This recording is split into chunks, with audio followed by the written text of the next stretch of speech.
InsyaAllah kita akan selesaikan suratan hak milik ni kepada semua peroka di negeri Pahang ni.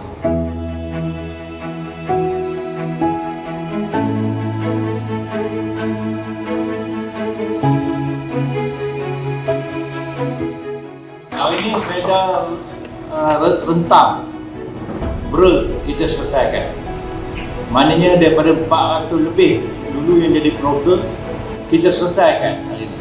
Dasar ini tujuannya nak meningkatkan taraf hidup orang Melayu, untuk pastikan tanah-tanah yang diusahakan ini akan jadi milik mereka yang datang untuk jadi peroka. Dan akhirnya telah menjadi kenyataan. Kehadiran kita sebagai peroka telah mengubah nasib kita. Ada di kalangan anak-anak kita yang menjadi doktor, ada yang jadi pentadbir, ada yang jadi jurutera, ada memegang pelbagai jawatan, pemimpin dan sebagainya.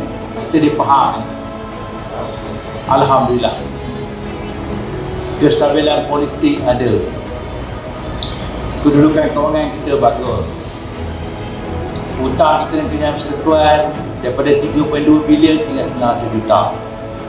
Bantuan kita bagi tak berhenti ke rakyat negeri Pahang. Saya minta tuan-tuan dan puan bantu saya untuk terus mengekalkan kestabilan politik.